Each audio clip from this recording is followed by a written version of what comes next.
Good morning, good afternoon. I have the unique pleasure and honor to introduce Mr. Milad. In different ways, we've crossed paths before, although at different times in locations that are often talked about in discussions about world affairs. And Mr. Milad has a good deal of experience speaking about certain matters that he's witnessed on the ground and experienced and worked in what is referred to as international interventions.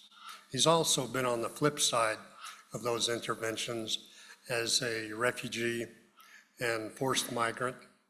So today we have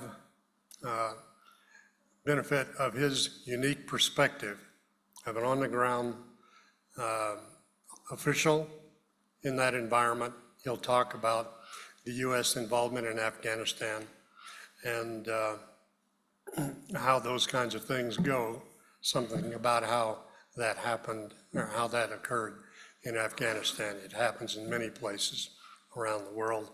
And he's a voice of experience, reason, and a voice of peace building and reconciliation. So he will speak to that, and I'll also mention that he's currently engaged with the International Rescue Committee in Denver as an officer there. So, Mr. Milad.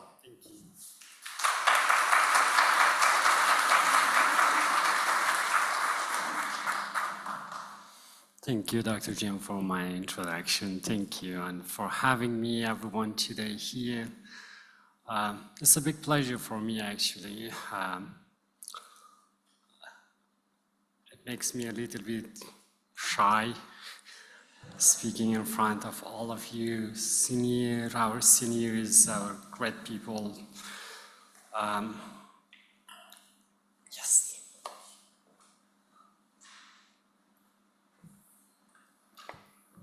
First of all, I want to give a little bit information why I put this background and why I did put all these words. This month is August, and every time August takes me back to August 2021. Yet in one day, all our hopes died, and we had to make a decision. August is a black month for me after 2021.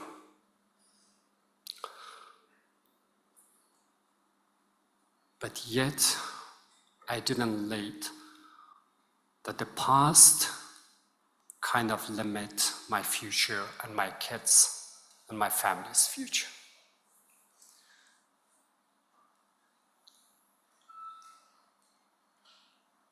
It has been in a few weeks, it will be my 3 years in Denver after being evacuated from Kabul International Airport on the day of the chaos, where the bomb blast happened in front of the Abbey Gate, where 13 Marines killed and 45 people, other civilians died, and more than 200 people injured.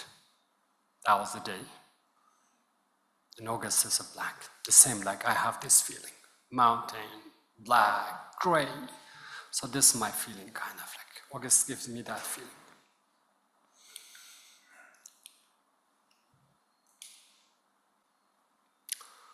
If you want to learn more about me, if you want to know more about me,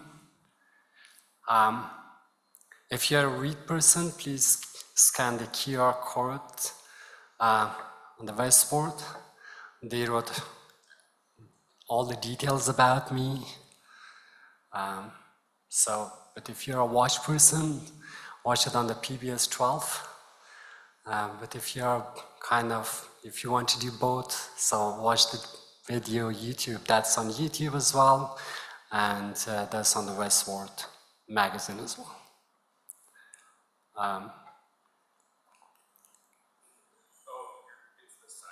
Okay.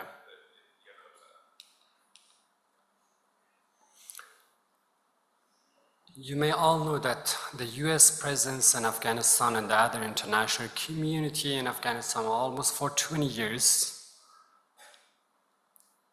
Back in 2001, after the 9/11 and the combat against the terrorism and the US presence in Afghanistan and starting a new era of the country, giving hope for the new generation like me, my generation, because when the first time Taliban occupied the country, I was middle schooler and then high schooler. But that was the time that we were just teenagers and wanted to go to the university in 2001. After that, US presence in Afghanistan. So 20 years with the hope. All of a sudden, August 15 happens and everything changes only overnight. You may all know about the background, the US Taliban peace deal in Doha, and after that intra-Afghan peace talks, no result, and the chaotic August 15 fall of Kabul under the barbarism. 10 days had to stay until to be evacuated from Kabul airport. And 26th of August was the day where I had to make the very difficult choice. Stay with the consequences, of course, because of my background working with the international organizations, affiliated with the US organizations in Afghanistan, or leave the country with leaving everybody and everything behind.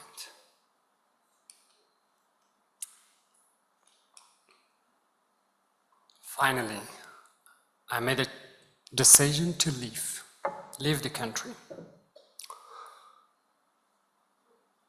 With my 3 kids, my wife, we left the country, ended up in different military camps all the way to Kuwait, Spain, in New Mexico, in Homayoon Air Force Base, and the military camp under the tents. And finally, start life in Aurora. I wanted to keep it brief and short. This was not easy,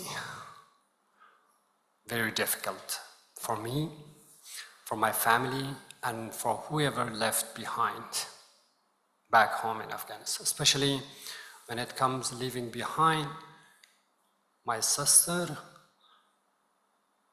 who was on her 3rd year of environmental studies in Kabul University, but she is not going anymore to school.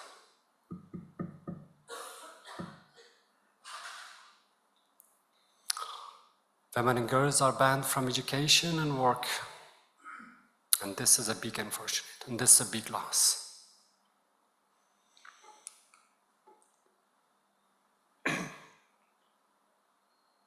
"16 years of continued effort working with different international, national organizations, 10 years up and downs, working across the country. Afghanistan got 388 districts and almost 38,000 villages. I was able to go almost to 35,000 villages walked, sat with the people, with the rural community, worked for them. My involvement with the US Bureau of International Narcotics and Law Enforcement, working on the counter-narcotics and alternative development, area-based alternative development, and my experience working with the United States Institute of Peace as a social peace builder, and of course with the government of Afghanistan for almost 16 years. Different experiences, different feelings, but only one thing: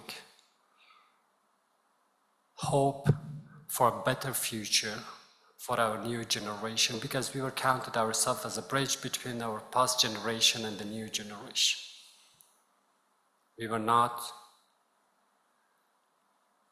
hesitating from any effort, any sacrifice to bridge the gap and bridge the kind of the two generations, two disconnected generation, the past generation who just left us a fragile country, our generation with the hope for a better country, for a better future, for our new generation or for our kids. Village by village, 36,000, almost 36,000 villages of Afghanistan and the neighboring countries.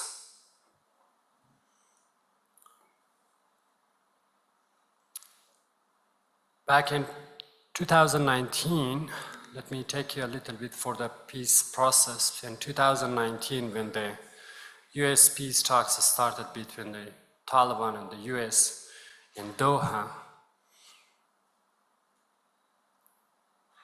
there was a lot of hopes for that there will be like a peaceful transition of power and we'll have a peaceful transition. But all the democratic values that we have built on for the last 20 years will be kept. That happened in 2019 and in 2020, and when the peace talks, US-Taliban peace deal happened in Doha, and after that the intra-Afghan peace talks started. All up and downs. At that time, we felt that apart from the political peace happening in Doha, we need the social peace building process in the country. A country with 40 years of the conflict and disparity needs social peace building. We put up an approach, grassroots social peace building process. Going to the very grassroots level, identifying the root causes of the conflict and the war, defining the national values and vision and mission for the country. There were a lot of hopes, by the way, a lot of hopes. The outcome was good. People were willing to contribute, to be part of the social peace process.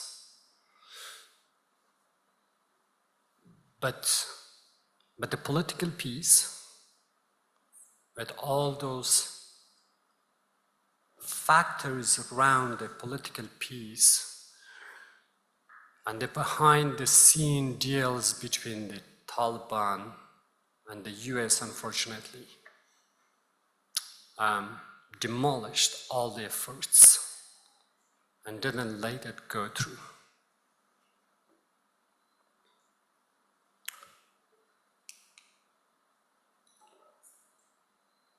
My work now with the International Rescue Committee is to help the people with the same experience as I have. Working with refugees, asylum seekers, survival torturers, immigrants. International Rescue Committee, you may already heard about it, founded by Albert Einstein in 1945. And now we do have offices across 29 states, and we serve almost a year, around 20,000 of the annual Biden administration cap for the refugees. Here in Denver, we were founded back in 2016.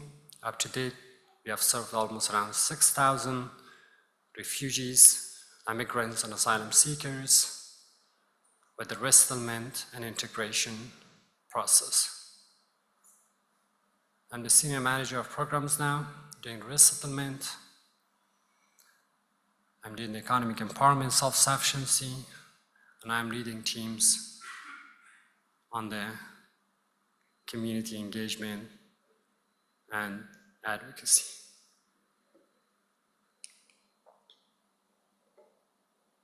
With all this experience now, I want to start my own route, my own journey, Chaos to Hope.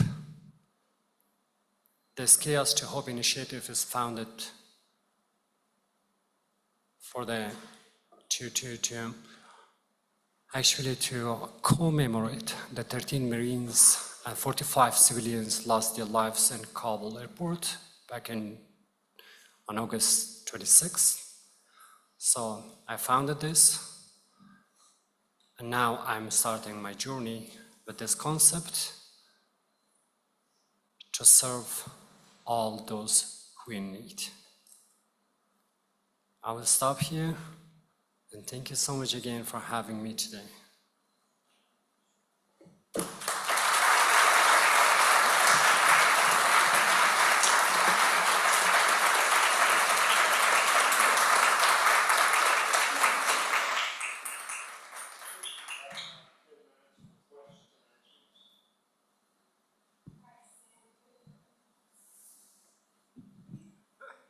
Thank you. I've been donating to the International Rescue Committee for over 40 years. I never knew they had anything in the United States other than an office to collect money. You mentioned that they established a Denver office in 2016. Can you say something about how they came to establish offices in the operational offices in the United States? Does it have something to do with the migrants from Mexico, or what? Great question, thank you. IRC founded in Denver back in 2016. First in Lakewood, and now we are in Colorado Boulevard.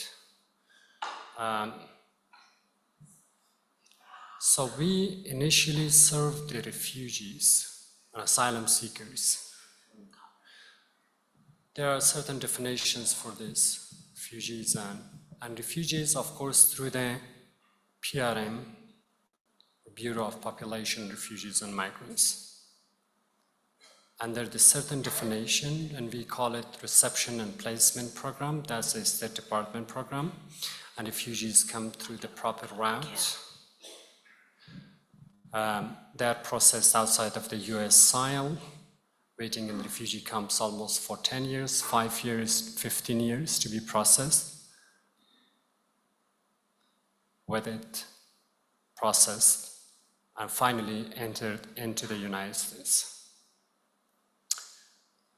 They are eligible to work right after their arrival. They are eligible to get their social security number.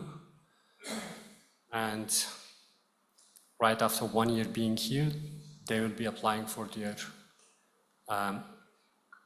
legal permanent residence, which we call it green card. And then after 5 years, they go for the neutralization. This is kind of a proper route. And our initial service deliveries for this population. We do have asylum seekers who left their country, but they cannot go back to their country, and they present themselves in front of any border police or here in front of the court that they cannot go back to their home country due to certain things, and they are granted with asylum, and of course there is a route for that up to the neutralization, but it takes time. Immigrants, we serve the walk-in immigrants with the referrals, especially with the influx of the immigrants since last year from the southern border.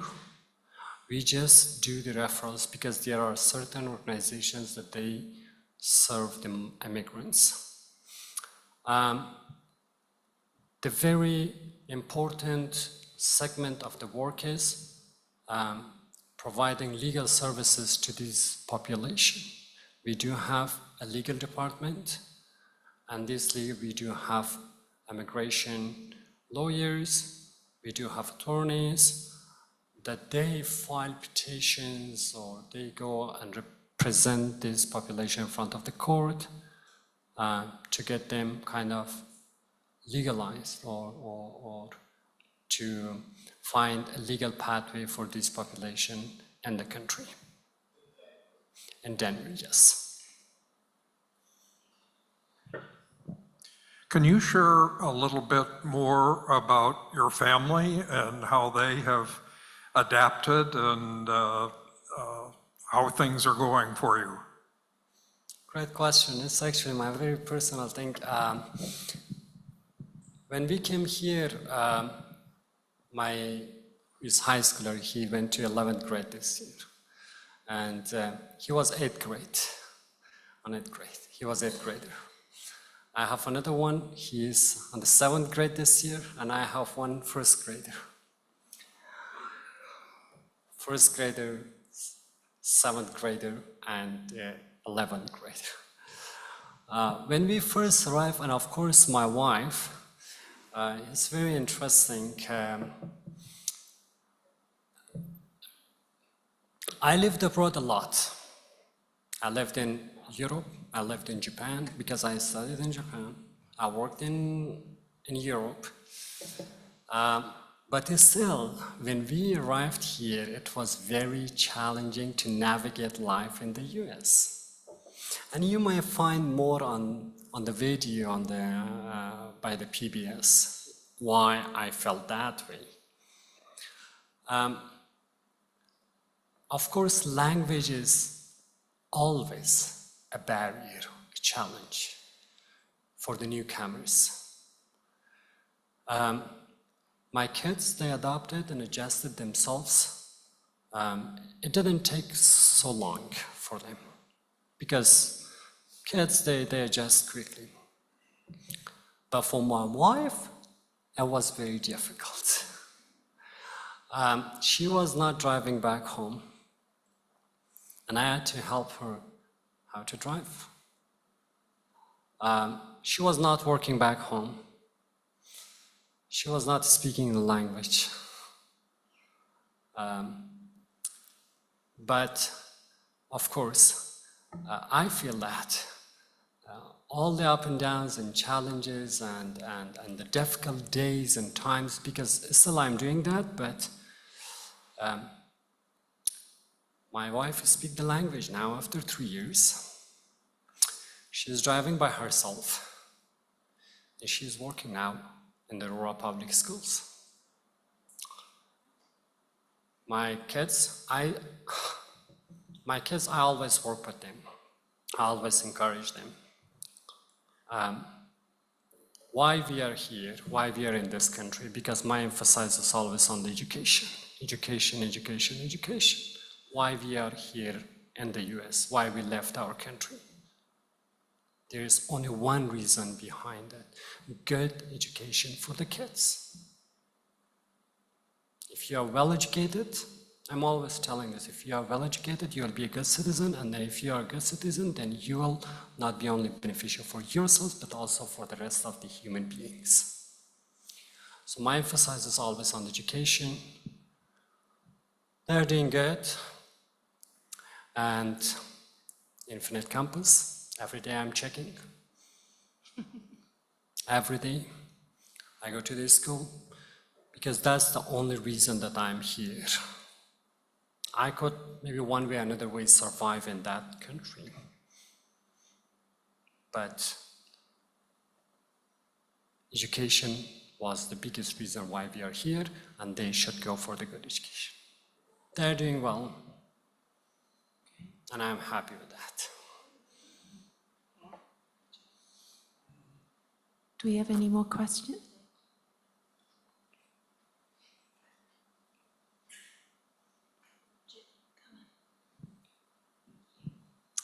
Thank you for speaking today. It's really enjoyable to listen to you. I have a question for you. I actually, in my career as a lawyer, did a lot of asylum work, mainly on a pro bono basis.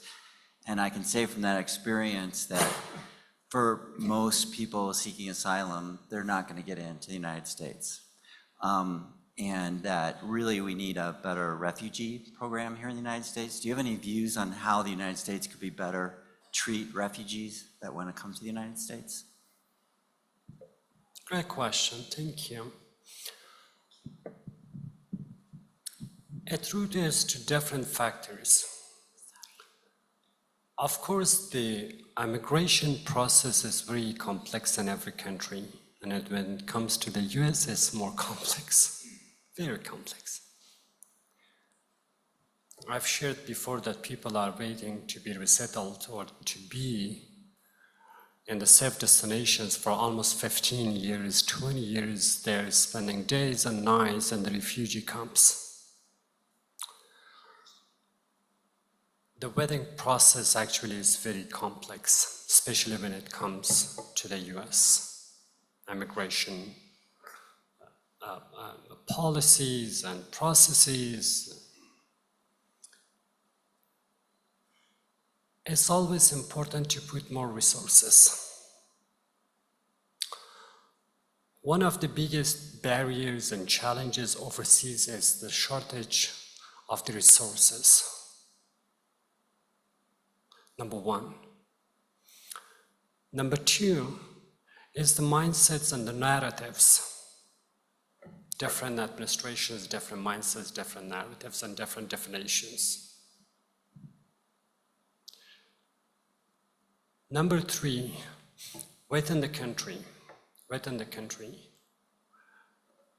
kind of facilitating the robust mechanisms that help integrate this population quickly in order to pave the way for the newcomers or who are waiting to be resettled in the United States, that this portion or this segment of the work can be helpful to resettle those folks who are waiting in the refugee camps overseas. The US government just started that process called community sponsorship, which is called under the Welcome Corps. Community sponsorship now, community members come together to help the PRM and the State Department to bring in the people and expedite the process of the refugee process overseas and bring the folks from outside to the US. So these are certain mechanisms now they put in place, but still we are in the pilot phase. Still we don't know the pros and cons, so we don't know whether we fail or we succeed. So this is kind of multi-factor things. It's not only about the policies, or it's not only about the procedures or processes. It's very multi-factor. For instance, right now, the political landscape, as we know, the political landscape, we really don't know. Where we go with this political landscape, we would be in 2 months and 3 months. The Biden administration cap is 125,000 people on an annual basis. So far, we have reached 90,000 people to this month. But we don't know where would be the situation or what would be the situation in 2 months, because that dropped down from 125,000 to 15,000 back in 2016. And still people has to wait for kind of other years and years to be processed. Does anybody else have a question?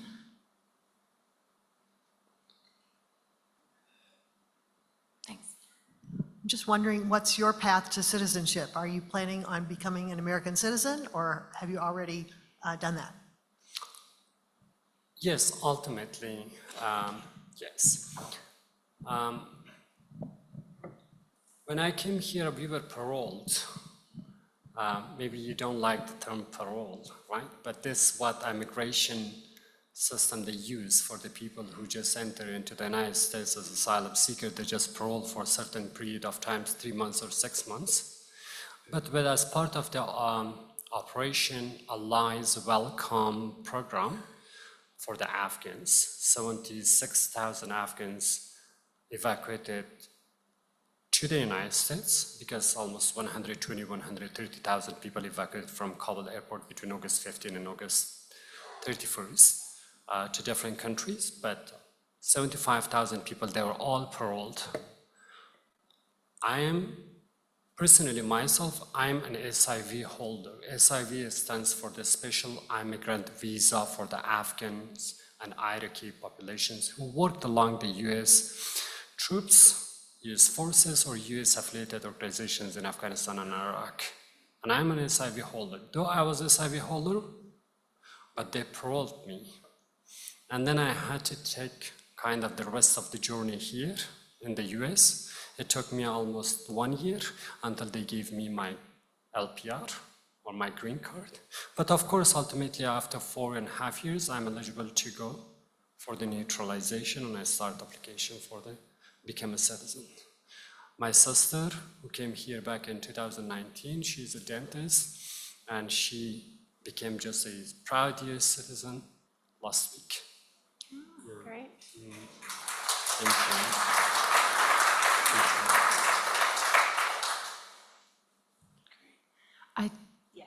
I think this is going to be our last question. Thank you so much for speaking with us. What can you tell us about back in Afghanistan now with your friends and family in that different environment, and how things are going and what we might be able to do to help?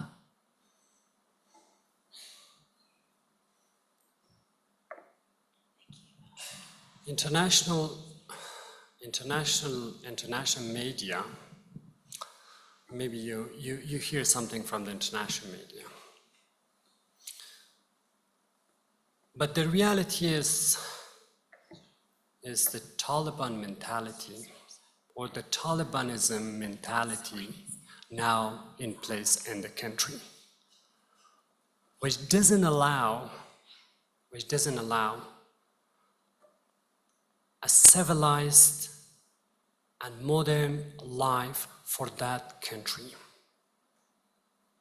It's rooted to all those very fundamentalistic, traditional mindset of the 20th century or 19th century. This is what governs now the country. And that leads that country now.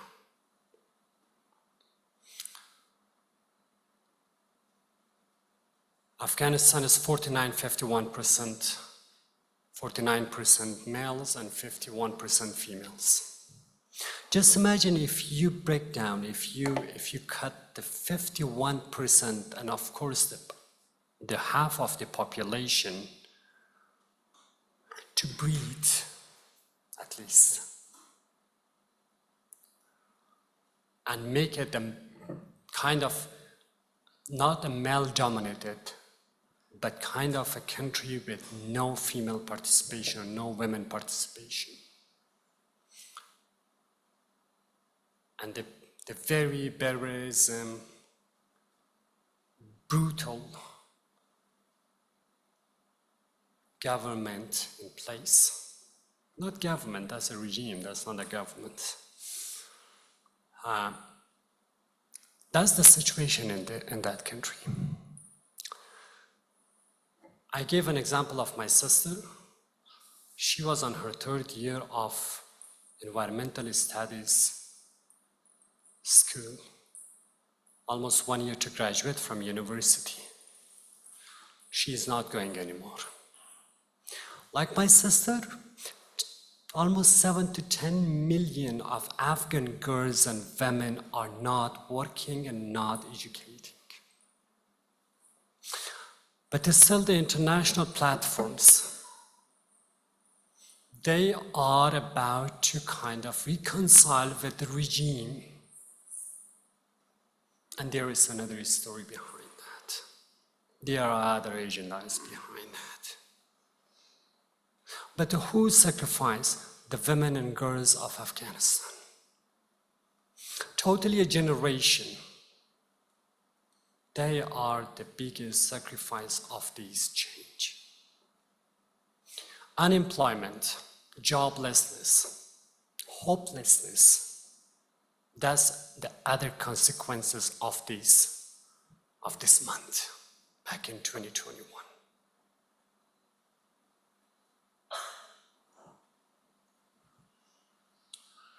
I want to thank you for coming today and speaking with us. As perhaps it was explained to you, Rotary gets the last word, and I've been asked to offer the last word. I was struck by one of your earlier slides that had the alphabet soup up there, UNDP, INL, USIP, which to many people in this room is just that, an alphabet soup.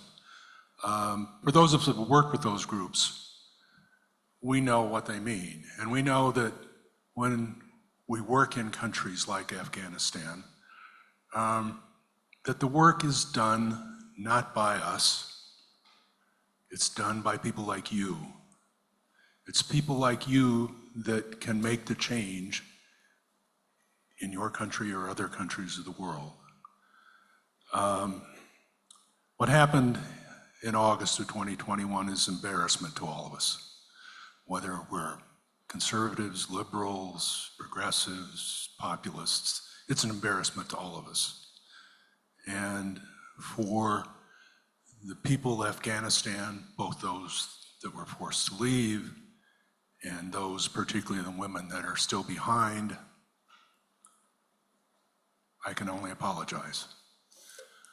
But we hope that the future, in some way, in some time, can move forward. One of the things that you may be aware of is that Rotary has been and continues to be very active in the effort to prevent polio. And Afghanistan and Pakistan are two of the, in fact, I believe still the only two places in the world where endemic polio is still prevailing, or not prevailing, but still exists. So in your honor, we will be donating 100 doses of polio plus vaccine to that effort. And while we have no way of directing it, I hope that it makes its way to Afghanistan and can help ease at least that part of the burden on your country. Thank you so much for what you do, and thank you so much for your support.